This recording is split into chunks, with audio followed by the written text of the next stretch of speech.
to another episode of The Follow-Up. I'm Eden, and this is my dad Noah, and every week for the past 3 years, we've been sitting on my bed and having a conversation about something we want to talk about. And this week, we're going to continue our conversation from last week about the war in Israel. And over this week, I continuously see pro-Hamas protests all around the city, and definitely the NYPD has raised security, and police officers are just everywhere now. And like when I walk to school, even they're outside buildings and everything, and it's just really sad to see them there.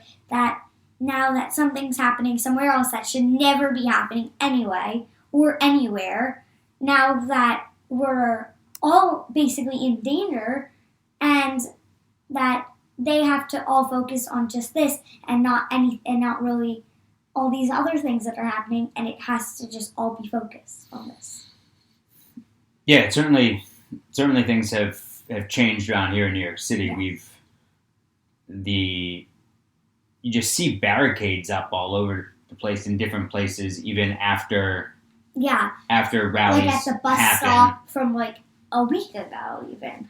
Yeah, but even just on Friday night, we were on the bus going up 3rd Avenue, and then all of a sudden the bus just stopped, wasn't going anywhere, so we asked, okay, can we just get out? And we didn't know what was going on. They've been blocking off areas. Right, and so then there was a pro-Hamas rally, and we'll call it we're not going to call it a Free Palestine rally, it's a pro-Hamas rally, yes. And it was in the middle of the street. Yes, so nothing was going through. So we just we didn't even know it. And you couldn't even turn this way either. So we just walked right up to it, and then walked around, and then ended up getting around it. And then on our way home, we saw those police buses, and they had ended up arresting. They said 130 people. Yeah, we saw that in the news the next day. Yeah, and it's sad. It's honestly these protests. I'm going to call them a protest. Rally, yeah. Rally. Protest, yeah. I don't think they want to make it violent at all, or anything. I think that these protests are okay.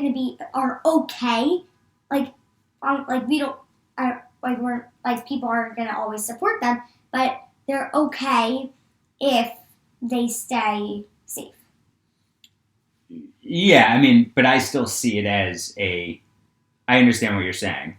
I still see it as a hate rally. It is. Yeah. But, you can't prevent people from doing it if it... Right, if they're not being violent. Right. Yes, I know what you mean. When we were walking to dinner on Friday, and I saw the rally, and then I was like, well, what would happen? And I wouldn't have done this with me at all. I would never put you in harm's way. I was thinking, what if we just walked right through?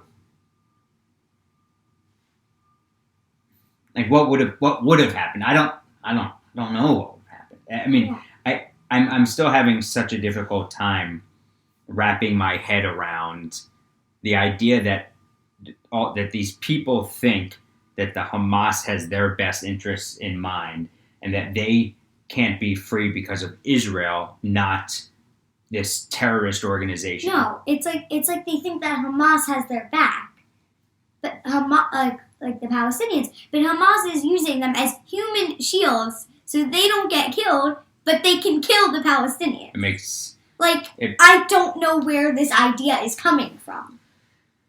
Yeah, and then so I don't think a terrorist group is gonna try to protect them. Yeah, it's not a terrorist group's not protecting anybody. They simply don't even care about their own lives. I mean, they're just going in. They're ready to die as well. Right. They don't care. They don't care who dies. And they don't care about anybody else. Mm-hmm. They don't even really. I don't think care about themselves even that much.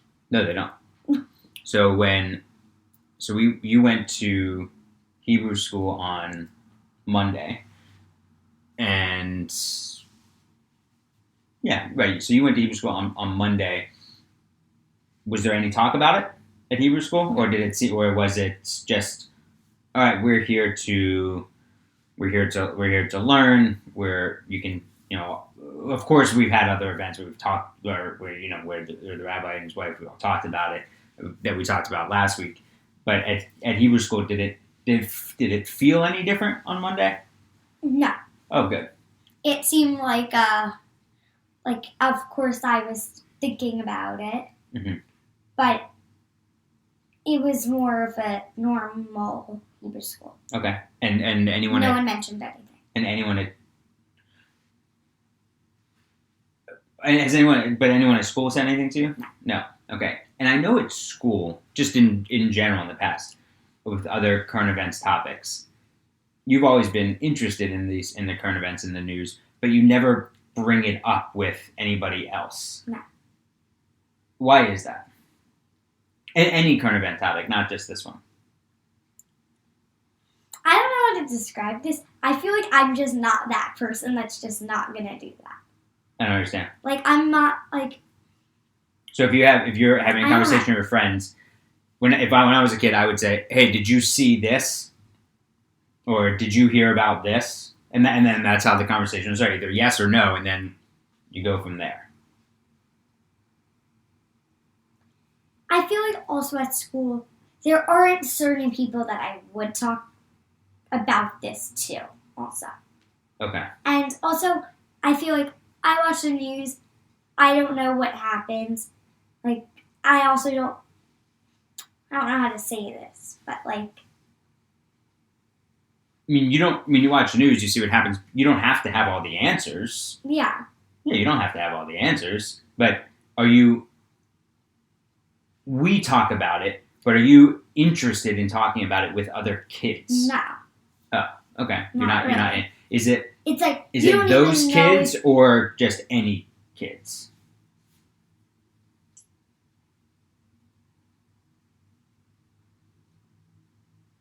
I'm better at talking about something if someone else brings it up.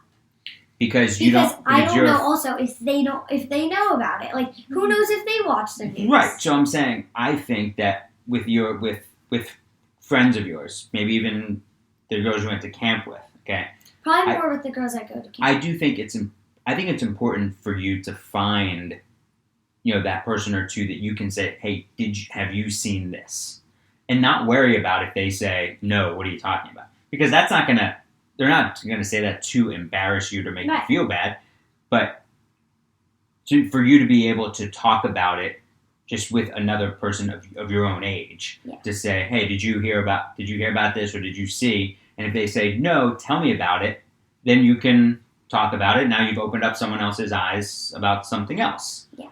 Or because if they say to you sometimes like, "Hey, did you see this movie?" And you say, "No." No. That's the same thing. Yeah. So I don't want you to feel embarrassed. I'm not. Or anything less than just confident to say, "Hey, have you heard about this, or did you see this?" Yeah. Where you think it's appropriate. Yes. Yeah, I think that's best. So you see a lot more police. You see a lot more police on the street. Something we talked about last week that I want you to keep in mind is, and I'd had a lot of friends reach out, and I really do appreciate all the nice notes.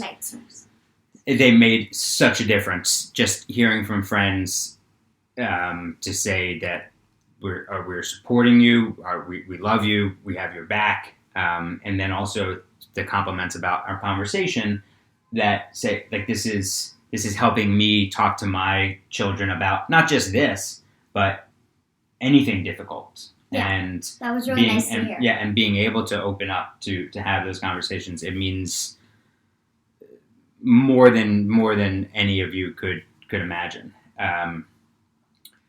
But they are difficult conversations, and I remember having some conversations with some of my friends who are Black who were having during the Black Lives Matter movement, and even before that, about conversations with their kids who are a little bit older about what to do when a policeman comes up to your car.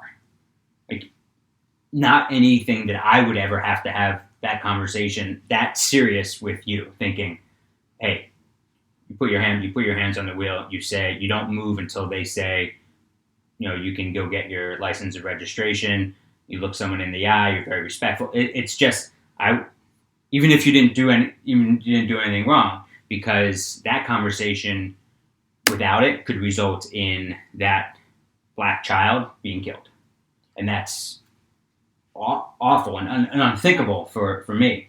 So as we have these conversations about being Jewish and having something we discussed last week was the awareness of you've got to keep your ears open. You have to keep your eyes open to see what is going on around you. And it's not a paranoia thing, like thinking like, oh, is that person after me? It's just being aware. Yeah. And I think like being aware of your surroundings. Exactly. Like just like when you just like looking around. When you walk off the bus. You walked off the bus a bunch of times today.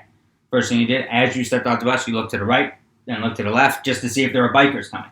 Awareness. This is a different kind of awareness where you hear certain things that you can then let a person of authority know, whether it's a teacher, a principal, us, somebody else, because you just have to be aware of these things, and it's a shame that we have to have this conversation. Mm-hmm. And anti-Semitism in the United States and around the world has been on the rise for the past number of years, but now it's even more heightened because of what has happened, and it's given what the Hamas attack in Israel has given other anti-Semites the power to think, oh, yeah, that's how I feel. I'm gonna do something too.